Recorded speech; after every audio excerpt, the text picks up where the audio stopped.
YouTube, what's going on? I wanted to go ahead and just give you a quick look at my newest Arduino project that I'm working on. I have to pick up a laser pointer, so I'm not completely finished with it, but as far as the Arduino itself goes, and the box that I'm putting it in here and all that stuff's good. I just kind of wanted to give you an idea of what I'm doing here. It's going to be a laser tripwire alarm. We've got our little buzzer speaker there. We've got a USB battery pack. So it is self-contained. You don't have to have any wires running out of the box. I do have a little slot cut out of it because it wouldn't quite fit right. But even with the way it is, when I close this up, I can turn it pretty much any direction except for upside down. And the stuff won't really move around in it. But pretty much I've just got a photocell light sensor there. I can't really get it to focus like I'd like. There you go. Well, sort of. Anyway, there you go. So, photocell. The speaker, like I said, a couple of resistors. One for the photocell, one for the speaker. The Arduino pin 8 is our speaker. Analog 1, I think it is, I'm using, is our photocell. Could actually probably also get away with pulling this jumper wire if this one will reach, and it will. So I'm going to go ahead and pull this hot because I don't actually need it because there's only one hot. That's also for the photocell, so I'm just going to hook that directly up to the 5 volts over here on that side of the Arduino. There's the resistor on the ground side of the photocell. I don't know if you can see that. It's not in focus. There you go. So the resistor's on the ground side, as well as the read wire. If you don't put that resistor in there, it basically reads wide open. So that resistor has to be in there if you're using a photocell for pretty much any project. But yeah, I'm gonna go ahead and close up the box so you guys can see it here.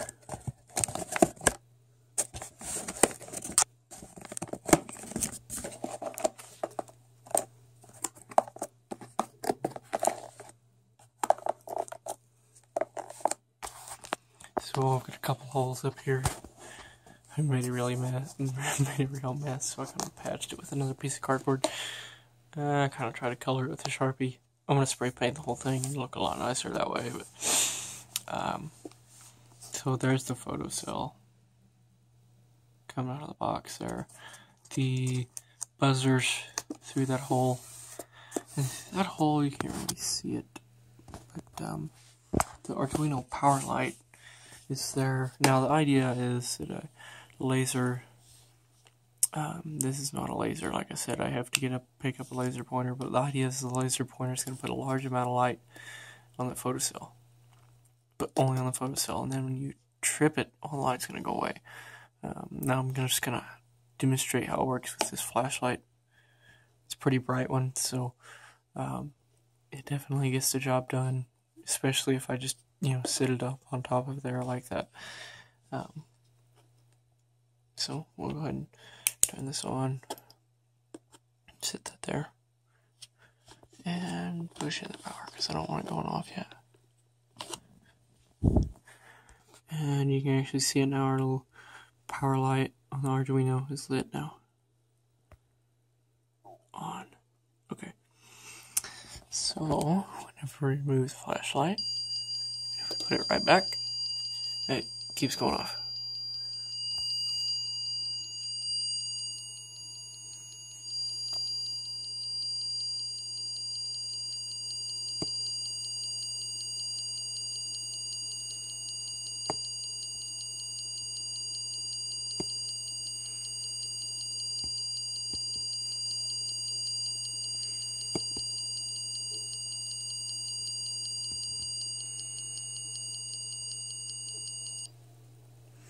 Now, I admit it's not very loud, but even though it isn't very loud, it's at a frequency that is rather, say, annoying. This is kind of the sketch looks like. As you can see, it's very big. But pretty much had to kind of do it that way because I couldn't, like, do a loop inside of a loop, if that makes sense. But I mean, it's pretty simple. You know, copy and paste. It's your best friend. I just pasted it a bunch of times and hit enter and wind it down. But pretty much, I can take the servo out of there now. I was using a servo and a stylus and playing like a YouTube video on a phone, but I like this a little bit better. Might try some different frequencies, see if something's maybe a little louder. But pretty much voice loop, analog value is analog read, blah, blah, blah. If analog value is less than threshold, in other words, if the light level goes below 700 in this case, because what happens I do. As you can see from my stuff, and analog value is less than threshold, then do this, all that, else do nothing. So I just have serial print in. That way if I plug it into the computer, I can see what the light meter is reading. It's kind of cool. Not that it really matters. And I kind of do that just if I'm reprogramming it. But you know, if I'm not, if I'm just running it, there isn't really a point to have that in there. But so I just have it in there that way I can use it whenever I want to. But yeah, let's just try a couple other frequencies while we're here.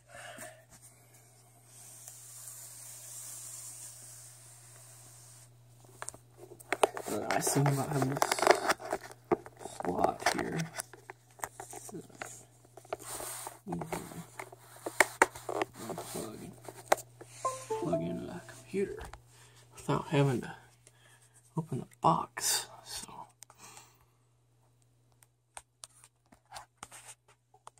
alright. I'm gonna try a threshold that's a lot lower, so we're gonna do the find.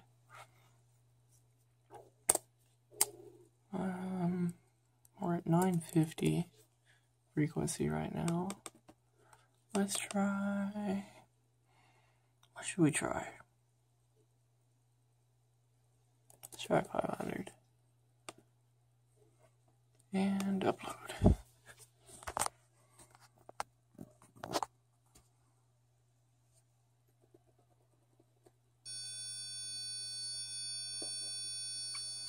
Well, that's kind of goofy. I don't like it anyway. So let's try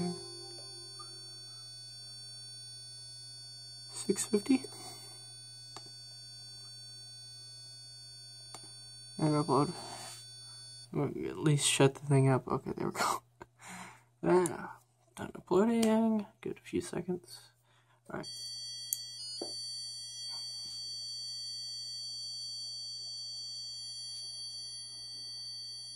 It's a little louder. It's kind of acting weird though. Let's try this. 700.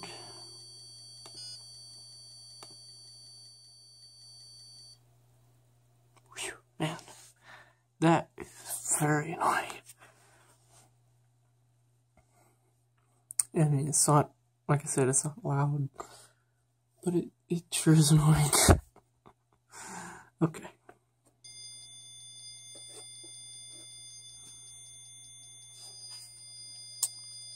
Okay.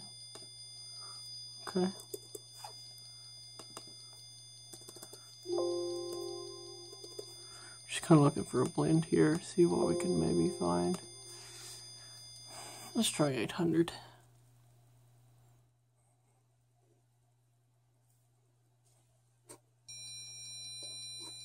I see that isn't as loud. Let's try 750.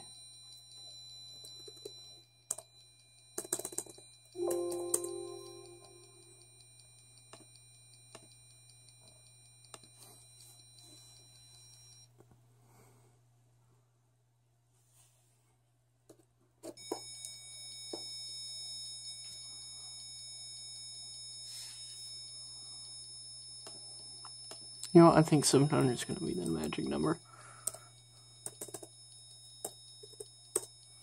Oops. Uh-oh.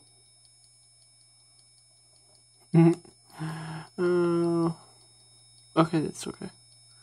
I just realized when I replaced the 700s earlier, I'd actually also replaced my threshold, but since I'm putting it back to 700, that won't be a problem.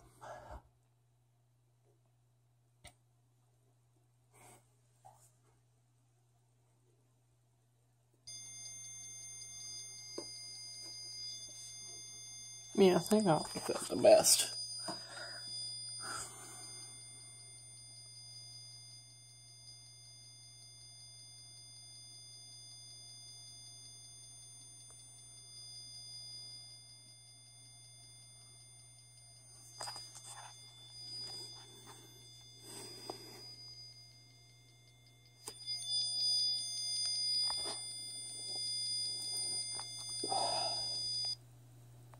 Okay, I like that the best. The reason I went with 700 is really because that's about just above the light level in the room. You know, you kind of have to experiment, and that's where having the serial readout was really nice because it tells you what it's reading. So it'll allow you to get an idea.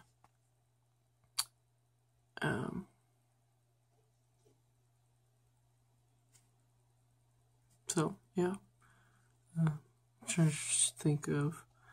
Let's see.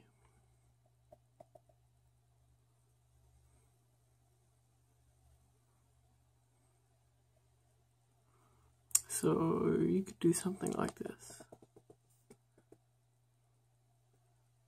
Take out pretty much the whole loop, except for that. Analog value equals analog read. Then you just save as because I don't want to override that.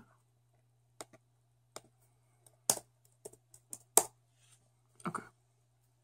I think that should work. Okay, yes. So you should be able to do that, and then open the serial monitor, and it should give us the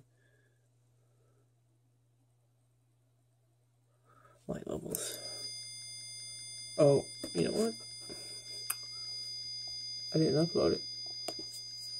Let me try that again. Okay.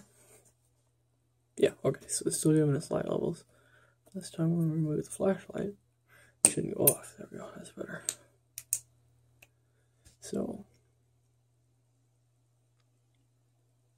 you can see right now, the light level is about 550, 560, 565, somewhere right in there. Like if I cover it up with my hand, it's going to drop way down. Oh wow, got the zeros there. Then if I hit it with the flashlight, it's going to jump way up. So, that kind of gives you an idea. I've tried to do a tripwire with the flashlight, because this flashlight does have a zoom on it. But the problem is unless you're moving, you know, pretty slow, then, you know, walking through it, average pace, doesn't actually block enough light to get it to drop below 700. And the problem is if you lower it to 600, then there's times where shutting off the light causes it to drop too much. So, yeah, I mean, a laser will run it pretty much as if this flashlight was at point blank range. So about 900 to 1,000. If I run out the zoom on this flashlight, it should get a little brighter. Well, hang on a minute. It's got different settings here. There we go. So, just over 1,000. I mean, that's what you should be looking at with a laser pointer. That's what it should give you if you have it aimed right. So if you do, I mean, just even the slightest break beam like that, you know, will set it off. So yeah, it's pretty cool. Like I said, I'm gonna get a laser pointer. I'm gonna pick one of those up. I'll definitely do another video while you guys can see. I'm just gonna go ahead and upload my full sketch real quick and then unplug it so we don't have to listen to it, obviously. We'll know when it's done because it'll go off. Look, unplug. Another point I was making is that because it just fits in here so nicely. See, like I can set it up like that. You don't hear anything moving. Set it like that, or like this, sort of. That's top heavy because the battery pack's on the bottom here, or top. Like this, or again like that. So I could set it this way if I was to, you know, lean it up against, well, not really a box. It's how about a roll, tape roll? Yeah, see, that works fine. So some heavy or wall would work as well. Yeah, kind of just lean it up against something, leave it like this. Although I don't know what would be the point. Just wanted to make a vertical tripwire, but most likely I'll do it like this. I mean, that's a pretty good height. It'd be just above an ankle. And then use this Pringle can to shove the laser pointer into the side of it and hold it in place. And just kind of set it across there and aim it. Try it out. So when I get the laser pointer, I will definitely do another video. Obviously, I'll be kind of excited. So, you know, it'll be pretty cool though. You know, to kind of get to see it. Of course, the other thing I could do is get like a shield to go on top of the Arduino and actually, like, have it play a soundtrack through speakers. That's another option. You're not limited to just a little tiny speaker, don't get me wrong on that. I mean, it works. Kind of. It's not very loud, but it works. So, but if you want other options, there's definitely other ones. Like I said, you can get a shield, put an SD card in it, have it play, you know, a music file, like MP3 or something like that. And that would work as well. I mean, you'd have to hook up a set of speakers, which means you would no longer be really self-contained unless you had a, you know, small speaker you could stick on the box. But then again, it's not going to be extremely loud. Or if you had like well, one of these would work as well. It's got a battery in it and also an auxiliary input, so you could use something like that. But, you know, to each his own. It's gonna kind of be up to you if you want to make one of these. When I do get the laser pointer, I'll make another video. So, you know, if you want to do one of these, or you like the video, want to try it out yourself, I'll put the code and everything in the description for my final video with the laser pointer. Just to kind of give you guys an idea of exactly what all goes on.